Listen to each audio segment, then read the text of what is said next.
Louisiana waking up in the dark again. Residents desperate for fuel to fill up their cars and generators. Matt Gutman is in St. Charles Parish with more on the critical situation. Good morning, Matt. Michael, good morning. There is the destruction you do see. Home after home shredded by this storm. This sludge brought in by the storm surge. A walker, someone left in haste to evacuate. And then there's what you don't see. Thousands of square miles without power. That means that hundreds of thousands of people have no means to power their air conditioners, their refrigerators for food, their medical devices.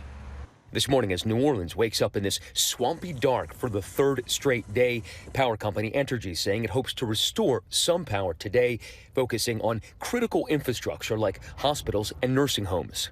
But New Orleans could be an island, meaning hundreds of thousands of other customers would continue living in the dark. There is no power here, and families have become desperate. They're trying to fill up their vehicles, but also jerry cans for their generators.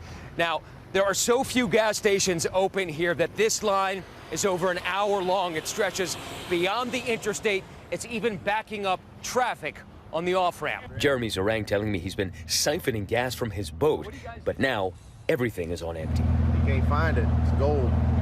It's gold right now. How long have you been searching for an open gas station? About 2 days. After an hour, he finally filled those cans. Fuel is gold because for millions, no power means no clean running water, air conditioning, food in the fridge, or lights. The governor warning those who evacuated not to return home because this part of Louisiana is unlivable. The schools are not open, the businesses are not open, the hospitals are slammed. There's not water in your home, and there's not going to be electricity.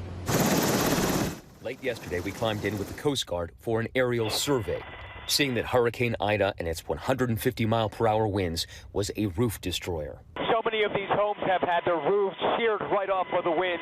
Right now you can see a thunderstorm coming in. Town after town after town battered and swamped. What looks like minor destruction from up here is probably devastating for the folks who live there. The hardest hit, Grand Isle. Not only is it swamped, a couple of feet of water down there, but every single house is damaged. Officials saying the barrier island is uninhabitable. 100% of the structures are damaged. 40% of the structures, they estimate, are either completely destroyed or maybe just a wall standing up. We touched down on an island that is expected to be cut off from the rest of the world for weeks. Coast Guard just dropped us off in Grand Isle. They're actually waiting over there. There's a truck here that got stuck, apparently in the sand here. We haven't seen anybody else on this island. But across the state, many still holding on. I know what waking up the next day and having nothing is like. Shelley Huff also decided to stay, even though she lost everything in Katrina. Her community helping her stay afloat. We've all been kind of banding together and sharing food, sharing drinks. An old neighbor brought us a generator.